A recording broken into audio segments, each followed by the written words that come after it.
Hello everyone, preface സ്റ്റഡിയുടെ മറ്റൊരു video ലെസണിലേക്ക് ഏവരെയും സ്വാഗതം ചെയ്യുന്നു. അപ്പോൾ ഇന്ന് നമ്മൾ പഠിക്കാൻ പോകുന്നത് +2 കെമിസ്ട്രിയിലെ മൂന്നാമത്തെ ചാപ്റ്ററായ ഇലക്ട്രോ കെമിസ്ട്രിയുടെ 6ാമത്തെ പാർട്ടിലേക്കാണ് കടക്കുന്നത്. അപ്പോൾ നമുക്ക് നേരെ വീഡിയോയിലേക്ക് കടക്കാം. നമുക്കറിയാം, മെറ്റീരിയൽസിനെ അവയുടെ കണ്ടക്ടിവിറ്റിയുടെ അടിസ്ഥാനത്തിൽ 3ആയിട്ട് തരംതിരിച്ചിട്ടുണ്ട്. ഇത് നമ്മൾ ഫിസിക്സിലും കൂടുതൽ കണ്ടിട്ടുള്ള കാര്യമാണ്. എന്താണ്? കണ്ടക്ടേഴ്സ് എന്നും സെമി കണ്ടക്ടേഴ്സ് എന്നും ഇൻസുലേറ്റേഴ്സ് എന്നും മെറ്റീരിയൽസിനെ കണ്ടക്ടിവിറ്റിയുടെ ബേസിൽ 3ആയിട്ട് തരംതിരിച്ചിട്ടുണ്ട്. അപ്പോൾ ഇതിൽ നമ്മൾ കണ്ടക്ടേഴ്സിനെ എടുക്കാം. കണ്ടക്ടേഴ്സിനെ എടുത്താൽ നമുക്കതിനെ 2ആയിട്ട് വീണ്ടും സ്പ്ലിറ്റ് ചെയ്യാം. ഓക്കെ, നമ്മൾ എന്താണ് ആദ്യം പറഞ്ഞു വന്നത്? മെറ്റീരിയൽസിൻ്റെ കണ്ടക്ടിവിറ്റിയുടെ ബേസിൽ 3ആയിട്ട് തരംതിരിച്ചിട്ടുണ്ട്: കണ്ടക്ടേഴ്സ്, സെമി കണ്ടക്ടേഴ്സ്, ഇൻസുലേറ്റേഴ്സ്. അതിൽ കണ്ടക്ടേഴ്സിനെ നമുക്ക് വീണ്ടും 2ആയിട്ട് തരംതിരിക്കാം. എന്തൊക്കെയാണത്? ഒന്ന് പറയുന്ന മെറ്റാലിക് കണ്ടക്ഷൻ എന്നും രണ്ടാമത്തെ ഇലക്ട്രോലിറ്റിക് കണ്ടക്ഷൻ എന്നും. ഓക്കെ, ക്ലിയർ ആണല്ലോ? കണ്ടക്ടേഴ്സിനെ നമുക്ക് വീണ്ടും 2ആയിട്ട് ക്ലാസിഫൈ ചെയ്യാം. എന്തൊക്കെയാണ്? Metallic conduction and electrolytic conduction. ആ മെറ്റാലിക് കണ്ടക്ഷനും ഇലക്ട്രോലിറ്റിക് കണ്ടക്ഷനും തമ്മിലുള്ള മേജർ ഡിഫറൻസസ്, രണ്ടും തമ്മിലുള്ള ഡിഫറൻസസ് ആണ് നമ്മൾ ഇനി ചർച്ച ചെയ്യാൻ പോകുന്നത്. ആദ്യം നമുക്ക് മെറ്റാലിക് കണ്ടക്ഷൻ്റെ പോയിന്റ്സ് എഴുതാം. അതുപോലെ ഇലക്ട്രോലിറ്റിക് കണ്ടക്ഷൻ്റെ പോയിന്റ്സ് ആണ് ഇപ്പോൾ കാണുന്നത്. അപ്പോൾ ഇത് രണ്ടും നമുക്ക് കമ്പയർ ചെയ്ത് ഇനി പറയാൻ പറ്റും. ഓക്കെ, ഇങ്ങനെ എഴുതുമ്പോൾ നമുക്ക് എന്താണ് കമ്പയർ ചെയ്ത് പറയാൻ പറ്റും. മെറ്റാലിക് കണ്ടക്ഷനിൽ നമ്മളിപ്പോൾ ഒരു മെറ്റൽ, കോപ്പർ മെറ്റൽ എടുത്താൽ, കോപ്പർ ഇലക്ട്രോഡ് എടുത്താൽ, ആ ഇലക്ട്രോഡിൽ ആരായിരിക്കും കറണ്ട് അല്ലെങ്കിൽ ഇലക്ട്രിസിറ്റി ക്യാരി ചെയ്യുന്നത്? നമുക്കറിയാം, ഒരു മെറ്റലിൽ കറണ്ട് അല്ലെങ്കിൽ ഇലക്ട്രിസിറ്റി ക്യാരി ചെയ്യുന്ന ആരായിരിക്കും? ഫ്രീ ഇലക്ട്രോൺസ് ആയിരിക്കും. ഓക്കെ, അപ്പോൾ മെറ്റാലിക് കണ്ടക്ടേഴ്സ് എടുത്താൽ അതിലെന്താ ആരായിരിക്കും കറണ്ട് കാരിയേഴ്സ്? ഫ്രീ ഇലക്ട്രോൺസ് ആയിരിക്കും. അതേസമയം നമ്മൾ ഇലക്ട്രോലൈറ്റ് എടുത്താൽ, ഒരു ഇലക്ട്രോലൈറ്റ് എടുത്ത് നോക്കിയാൽ, ഇപ്പോൾ എന്താണ് KCl എന്നൊരു ഇലക്ട്രോലൈറ്റ് എടുത്ത് നോക്കിയാൽ അതിൽ കറണ്ട് അല്ലെങ്കിൽ ഇലക്ട്രിസിറ്റി കണ്ടക്ട് ചെയ്യുന്നത് അതിലെ അയോൺസ് ആയിരിക്കും. പൊട്ടാസ്യം ക്ലോറൈഡ് KCl സൊല്യൂഷൻ ആണെങ്കിൽ അതിൽ K+ അയോൺസ് ഒക്കെ, അങ്ങനത്തെ അയോൺസ് ഇല്ലേ, ആ അയോൺസ് ആയിരിക്കും എന്ത് ചെയ്യുന്നത്? കണ്ടക്ട് ചെയ്യുന്നത്. എന്തിനെ? കറണ്ട് അല്ലെങ്കിൽ ഇലക്ട്രിസിറ്റിയെ കണ്ടക്ട് ചെയ്യുന്നത്. ഇലക്ട്രോലൈറ്റിലുള്ള ആ അയോൺസ് ആയിരിക്കും എന്തിനെ കണ്ടക്ട് ചെയ്യുന്നത്? ഇലക്ട്രിസിറ്റി അല്ലെങ്കിൽ കറണ്ടിനെ കണ്ടക്ട് ചെയ്യുന്നത്. അതാണ് ഒന്നാമത്തെ പോയിന്റ്. മെറ്റാലിക് കണ്ടക്ഷനിൽ എന്താണ്? ഫ്രീ ഇലക്ട്രോൺസ് ആണ്. പക്ഷേ ഇലക്ട്രോലിറ്റിക് കണ്ടക്ഷനിൽ ആരായിരിക്കും? ഫ്രീ അയോൺസ് ആയിരിക്കും എന്തിനെ കണ്ടക്ട് ചെയ്യുന്നത്? കറണ്ടിന് അല്ലെങ്കിൽ ഇലക്ട്രിസിറ്റിയെ കണ്ടക്ട് ചെയ്യുന്നത്. രണ്ടാമത്തെ പോയിന്റ് നോക്കിയാൽ നമുക്കറിയാം, ഒരു മെറ്റാലിക് കണ്ടക്ടർ എടുത്താൽ അതിൻ്റെ ടെമ്പറേച്ചർ കൂടുന്നതിനനുസരിച്ച് അതിൻ്റെ റെസിസ്റ്റൻസ് കൂടും എന്ന് നമുക്ക് അറിയാം. ഒരു മെറ്റാലിക് കണ്ടക്ടർ എടുത്താൽ അതിൻ്റെ ടെമ്പറേച്ചർ കൂട്ടുന്നതിനനുസരിച്ച് ആര് കൂടും? റെസിസ്റ്റൻസ് കൂടും. പക്ഷേ ഇലക്ട്രോലിറ്റിക് കണ്ടക്ഷനിൽ അത് നേരെ തിരിഞ്ഞാണ് വരുന്നത്. ടെമ്പറേച്ചർ കൂട്ടുന്നതിനനുസരിച്ച് ആര് കുറയും? റെസിസ്റ്റൻസ് കുറയും. ഓക്കെ, ടെമ്പറേച്ചർ കൂട്ടുന്നതിനനുസരിച്ച് ആര് കുറയും? റെസിസ്റ്റൻസ് കുറയും. എന്നാൽ നമുക്ക് അടുത്ത പോയിന്റ്, ഈ രണ്ടാമത്തെ പോയിന്റ് വെച്ച് നമുക്ക് അടുത്ത പോയിന്റ് പറയാം. എങ്ങനെയാണ്? നമ്മൾ ഫിസിക്സിലെ കറണ്ട് ഇലക്ട്രിസിറ്റി ചാപ്റ്ററിൽ നിങ്ങൾ പഠിച്ചിട്ടുണ്ടോ എന്നറിയില്ല, നിങ്ങളിപ്പോൾ പഠിച്ചു തുടങ്ങുന്നേ ഉള്ളൂ എന്നാണ് എനിക്ക് തോന്നുന്നത്. കറണ്ട് ഇലക്ട്രിസിറ്റിയിൽ നമ്മൾ പഠിച്ചിട്ടുണ്ട്, റെസിസ്റ്റൻസിന്റെ റെസിപ്രോക്കലാണ് ആര്?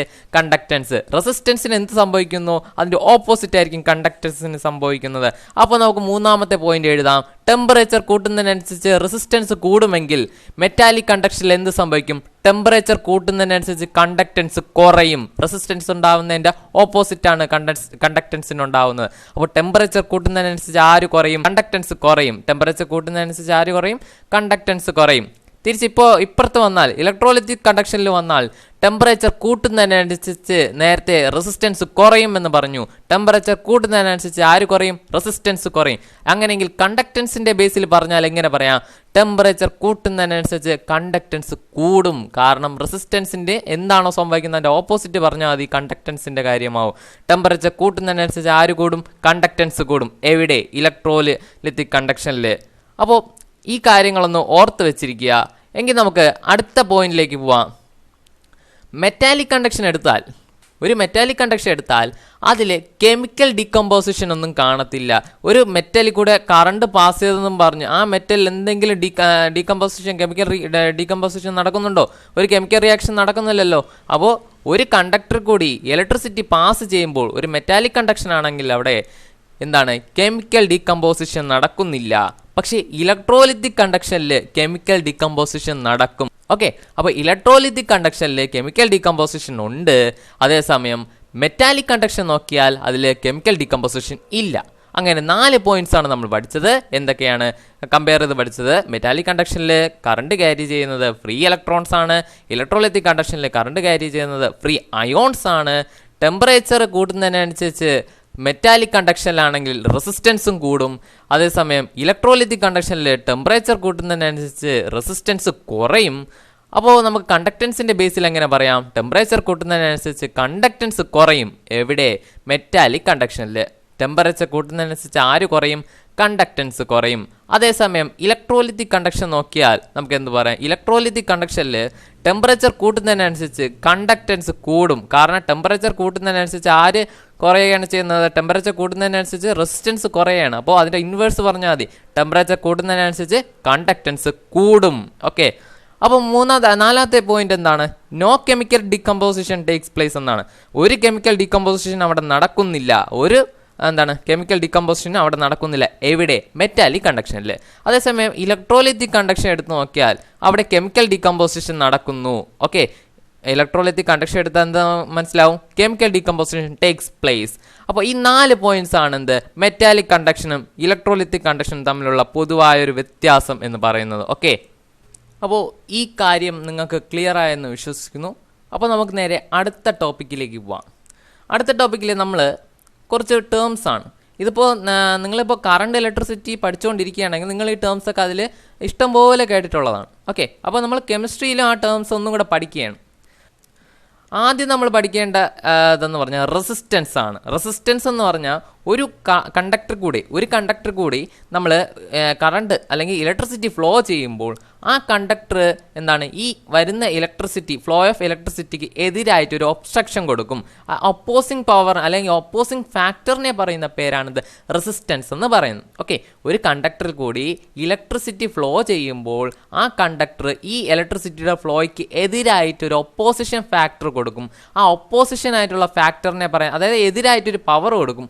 ആ എതിരായിട്ടുള്ള ആ ഫാക്ടറിനെ പറയുന്ന പേരാണെന്ത്? റെസിസ്റ്റൻസ് എന്ന് പറയുന്നത്. ഓക്കെ. ആ റെസിസ്റ്റൻസിനെ ഡിനോട്ട് ചെയ്യുന്ന ലെറ്റർ എന്ന് പറയുന്നത് R ആണ്. ക്യാപിറ്റൽ ലെറ്റർ R ആണ്. ഓക്കെ. റെസിസ്റ്റൻസിനെ ഡിനോട്ട് ചെയ്യുന്ന ലെറ്റർ ക്യാപിറ്റൽ ലെറ്റർ R ആണ്. നമുക്കറിയാം റെസിസ്റ്റൻസിൻ്റെ യൂണിറ്റ് എന്ന് പറയുന്നത് എന്താണ്? ഓം ആണ്. ഓക്കെ. റെസിസ്റ്റൻസിൻ്റെ യൂണിറ്റ് എന്ന് പറയുന്നത് എന്താണ്? ഓം ആണ്. അപ്പോൾ എത്ര റെസിസ്റ്റൻസ് ആണ്? അപ്പോൾ 6 ഓം എന്നൊക്കെ പറയത്തില്ല. അപ്പോൾ അതിൻ്റെ യൂണിറ്റ് എന്തായിരിക്കും? ഓം ആയിരിക്കും. ക്ലിയർ? അപ്പോൾ റെസിസ്റ്റൻസ് നമ്മൾ പഠിച്ചു കഴിഞ്ഞു. റെസിസ്റ്റൻസ് പഠിച്ചാൽ അടുത്ത് വരുന്ന ടേം എന്ന് പറഞ്ഞാൽ റെസിസ്റ്റൻസിൻ്റെ കൂടെ വരുന്ന ടേം എന്ന് പറഞ്ഞാൽ റെസിസ്റ്റിവിറ്റി ആണ്. റെസിസ്റ്റിവിറ്റിയെ ഡിനോട്ട് ചെയ്യുന്ന ലെറ്റർ റോ ആണ്. എന്താണ് റെസിസ്റ്റിവിറ്റി? അതായത് റെസിസ്റ്റൻസ് ഡയറക്ട്ലി പ്രൊപ്പോർഷൻ ടു ലെങ്തും അതുപോലെ ഇൻവേഴ്സ്ലി പ്രൊപ്പോർഷൻ ടു ഏരിയയുമാണ്. Resistance directly proportion to length, ഇത് 1 അല്ല, ലെങ്ത് ആണ്, L ആണ്. Resistance directly proportion to length, അതുപോലെ resistance inversely proportion to area എന്നാണ്. അതായത് റെസിസ്റ്റൻസ് ലെങ്ത് കൂടുന്നതിനനുസരിച്ച് റെസിസ്റ്റൻസും കൂടും, എന്നാൽ ഏരിയ കൂട്ടുന്നതിനനുസരിച്ച് റെസിസ്റ്റൻസ് കുറയും. അപ്പോൾ അതിനെ പ്രൊപ്പോർഷണാലിറ്റി സൈനിൽ എഴുതിയിരിക്കുന്നതാണ് ഇത്.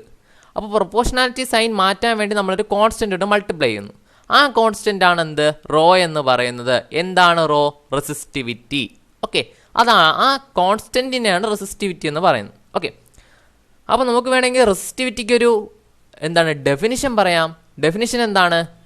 1 മീറ്റർ ലെങ്ത് ഉള്ളതും 1 മീറ്റർ സ്ക്വയർ ഏരിയ ഉള്ളതുമായ ഒരു കണ്ടക്ടറിൻ്റെ റെസിസ്റ്റൻസ് ആണ് എന്ത്? റെസിസ്റ്റിവിറ്റി എന്ന് പറഞ്ഞത്. മനസ്സിലായോ? അതായത് നമ്മളിപ്പോൾ 1 സെൻറ്റിമീറ്റർ അല്ലെങ്കിൽ 1 മീറ്റർ നീളമുള്ളൊരു കണ്ടക്ടർ, അതിൻ്റെ ഏരിയ എന്ന് പറഞ്ഞാൽ 1 മീറ്റർ സ്ക്വയറും ആണെങ്കിൽ ഇവിടെ സബ്സ്റ്റിറ്റ്യൂട്ട് ചെയ്യാൻ 1/1 = 1. അപ്പോൾ R = എന്തെന്ന് പറയും? റോ എന്ന് പറയും. ഇത്രയും ഇതെന്തായിരിക്കും? 1 ആയിരിക്കും. 1 × റോ. അപ്പോൾ R = റോ. അപ്പോൾ 1 മീറ്റർ നീളമുള്ളതും 1 മീറ്റർ സ്ക്വയർ ഏരിയമുള്ളതുമായ ഒരു കണ്ടക്ടറിൻ്റെ റെസിസ്റ്റൻസിനെ പറയുന്ന പേരാണെന്ത്? റെസിസ്റ്റിവിറ്റി. അതാണ് റെസിസ്റ്റിവിറ്റിയുടെ ഒരു ഡെഫിനിഷൻ എന്ന് പറയുന്നത്. ഇനി നമുക്ക് റെസിസ്റ്റിവിറ്റിയുടെ യൂണിറ്റ് നോക്കാം. റെസിസ്റ്റിവിറ്റിയുടെ യൂണിറ്റ് എന്ന് പറയുന്നത് ഓം മീറ്റർ ആണ്. എന്നാൽ നമുക്ക് നേരെ അടുത്ത ഇതിലേക്ക് പോവാം. നമ്മളിപ്പോൾ റെസിസ്റ്റൻസും റെസിസ്റ്റിവിറ്റിയും പഠിച്ചു. അടുത്ത നമ്മൾ പഠിക്കാൻ പോകുന്നത് കണ്ടക്റ്റൻസ് ആണ്. കണ്ടക്റ്റൻസിൻ്റെ ഡിനോട്ട് ചെയ്യുന്ന ലെറ്റർ നോക്കുക, ക്യാപിറ്റൽ ലെറ്റർ G ആണ്. കണ്ടക്ടൻസ് എന്ന് പറഞ്ഞാൽ റെസിസ്റ്റൻസിൻ്റെ റെസിപ്രോക്കലാണ്. ഞാൻ ആദ്യമേ പറഞ്ഞു, റെസിസ്റ്റൻസിന് എന്ത് സംഭവിക്കുന്നു, അതിൻ്റെ ഓപ്പോസിറ്റ് ആയിരിക്കും കണ്ടക്ടൻസിന് സംഭവിക്കുന്നത്. അത് റെസിസ്റ്റൻസ് കൂടുകയാണെങ്കിൽ ഉടനെ പറഞ്ഞോണം കണ്ടക്ടൻസ് കുറയും, റെസിസ്റ്റൻസ് കുറയുകയാണെങ്കിൽ ഉടനെ പറയാം കണ്ടക്ടൻസ് കൂടും. ഓക്കെ, അതാണ് റെസിസ്റ്റൻസും കണ്ടക്ടൻസും തമ്മിലുള്ള റിലേഷൻ എന്ന് പറയുന്നത്. Conductance is the reciprocal of resistance R എന്ന് പറയുന്നത്. അപ്പോൾ നമുക്ക് ഇതിൻ്റെ യൂണിറ്റ് എങ്ങനെ എഴുതാം? റെസിസ്റ്റൻസിൻ്റെ യൂണിറ്റ് ഓം ആണ്. അപ്പോൾ കണ്ടക്ടൻസിൻ്റെ യൂണിറ്റ് എങ്ങനെ വരും? 1/ഓം അഥവാ ഓം ഇൻവേഴ്സ് എന്ന് വരും. ഒരു യൂണിറ്റ് ഓം ഇൻവേഴ്സ് ആണ്. അതുപോലെ റെസിസ്റ്റൻസിൻ്റെ റെസിപ്രോക്കൽ, അതായത് റെസിസ്റ്റൻസിനെ തിരിച്ച് പറയുക. അപ്പോൾ റെസിസ്റ്റൻസിൻ്റെ യൂണിറ്റിനെ നമുക്ക് അതുപോലെ തിരിച്ച് പറയാം, MHO എന്ന് പറയാം, മോ എന്ന് പറയാം. ഓക്കെ, റെസിസ്റ്റൻസിൻ്റെ യൂണിറ്റ് ഓം ആണെങ്കിൽ കണ്ടക്ടൻസിൻ്റെ യൂണിറ്റ് എങ്ങനെ വരും? തിരിച്ച് പറഞ്ഞാൽ MHO, മോ എന്ന് പറയും. അതൊരു യൂണിറ്റാണ്, മോ എന്ന് പറയുന്ന ഒരു യൂണിറ്റാണ്. അപ്പോൾ നിങ്ങൾക്ക് ഇത് കണ്ടാലും മനസ്സിലാവും റെസിസ്റ്റൻസിൻ്റെ റെസിപ്രോക്കലാണ് കണ്ടക്ടൻസ് എന്ന്. ഓക്കെ, ഈ യൂണിറ്റ് വഴി നമുക്ക് മനസ്സിലാക്കിയെടുക്കാൻ പറ്റും. അതുപോലെ മറ്റൊരു യൂണിറ്റാണ് ഓം ഇൻവേഴ്സ് എന്ന് പറയുന്നത്. മൂന്നാമത്തെ യൂണിറ്റ് എന്ന് പറഞ്ഞാൽ സീമെൻ എന്ന് പറയുന്നൊരു യൂണിറ്റാണ്. സീമെൻ എന്ന് പറയുന്നൊരു മറ്റൊരു യൂണിറ്റ് ഉണ്ട്. അപ്പോൾ ഈ 3 യൂണിറ്റ്സ് ആണ് ആർക്കുള്ളത്? കണ്ടക്ടൻസിനുള്ളത്. എന്താണ് conductance? It is a reciprocal of resistance. റെസിസ്റ്റൻസിൻ്റെ റെസിപ്രോക്കലാണ് കണ്ടക്ടൻസ് എന്ന് പറയും. അപ്പോൾ നമുക്ക് അടുത്ത ടേം നോക്കാം. നമ്മൾ നേരത്തെ റെസിസ്റ്റൻസ് പഠിച്ചപ്പോൾ റെസിസ്റ്റിവിറ്റി പഠിച്ചു. എന്നാൽ കണ്ടക്ടൻസ് പഠിക്കുമ്പോൾ അതിൻ്റെ കൂടെ കണ്ടക്ടിവിറ്റിയും പഠിക്കേണ്ടതായിട്ടുണ്ട്.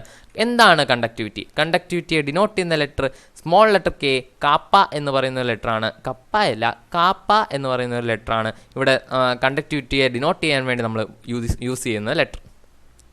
അപ്പോൾ കണ്ടക്ടിവിറ്റി എന്ന് പറയുന്നതെന്ന് പറഞ്ഞാൽ റെസിസ്റ്റിവിറ്റിയുടെ റെസിപ്രോക്കലാണ്.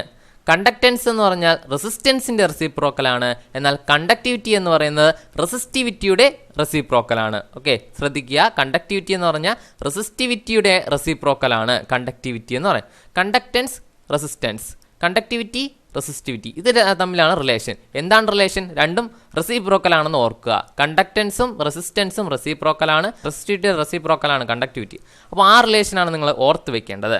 Conductivity is the reciprocal of resistivity, rho എന്ന് പറയും.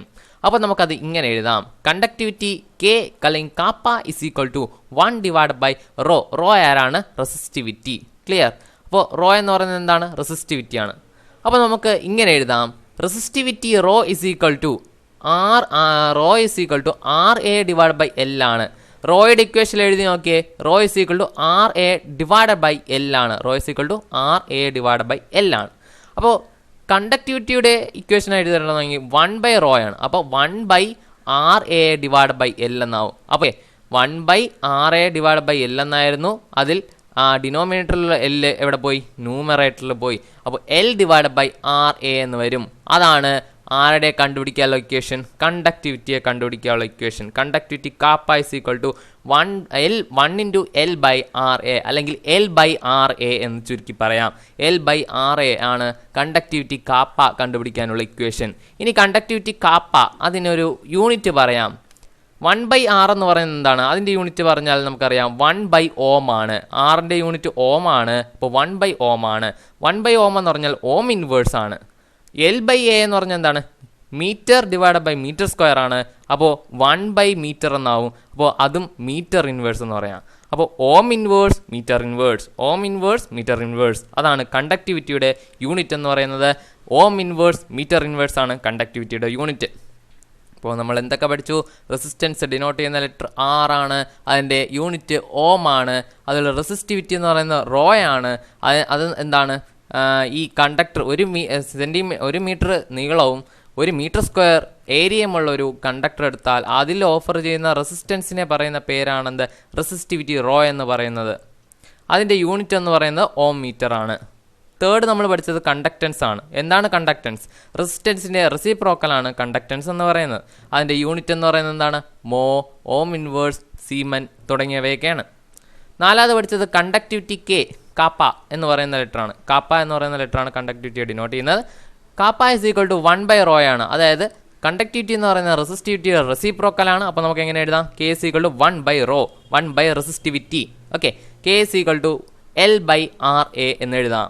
ഓക്കെ, L/RA, അതായത് റോയുടെ ഇക്വേഷൻ നമ്മൾ തിരിച്ചെഴുതി L/RA എന്ന് എഴുതി. അപ്പോൾ നമുക്ക് അതിൻ്റെ യൂണിറ്റ് എങ്ങനെ എഴുതാം? ഓം ഇൻവേഴ്സ് മീറ്റർ ഇൻവേഴ്സ് എങ്ങനെയാണ് കിട്ടിയത്? 1/R എന്ന് പറയുന്നത് 1/Ohm ആണ്. അപ്പോൾ ഓം ഇൻവേഴ്സ് എന്ന് പറയാം. അപ്പോൾ L/Aയുടെ അതിന് നമ്മൾ സിംപ്ലിഫൈ ചെയ്യുമ്പോൾ മീറ്റർ ഇൻവേഴ്സ് എന്നും കിട്ടും. അപ്പോൾ രണ്ടും കമ്പൈൻ ചെയ്ത് എഴുതിയ യൂണിറ്റ് എന്താവും? Ohm inverse metre inverse. അതാണ് കണ്ടക്ടിവിറ്റിയുടെ യൂണിറ്റ്. അപ്പോൾ ഇത്രയും ടേംസാണ് നമ്മൾ അഡീഷണൽ ആയിട്ട് ഈ ചാപ്റ്ററിൽ നമ്മൾ പഠിക്കാനായിട്ടുള്ളത്. അപ്പോൾ ഇതൊക്കെ ഒന്ന് നിങ്ങളൊന്ന് പഠിച്ച് മനസ്സിലാക്കി വെക്കുക. അപ്പോൾ ഈ വീഡിയോ ഇഷ്ടമെങ്കിൽ ലൈക്ക് ചെയ്യുക. എൻ്റെ ചാനൽ സബ്സ്ക്രൈബ് ചെയ്യാത്തവരാണെങ്കിൽ ഉടൻ തന്നെ സബ്സ്ക്രൈബും ചെയ്ത് അടുത്തുള്ള ബെല്ലൈക്കൺ കൂടി എനേബിൾ ചെയ്ത് വെച്ചാൽ തുടർന്ന് ഞാൻ അപ്ലോഡ് ചെയ്യുന്ന വീഡിയോസ് നിങ്ങൾക്ക് നോട്ടിഫിക്കേഷൻ ബാറിൽ ലഭിക്കുന്നതാണ്. Okay, thank you.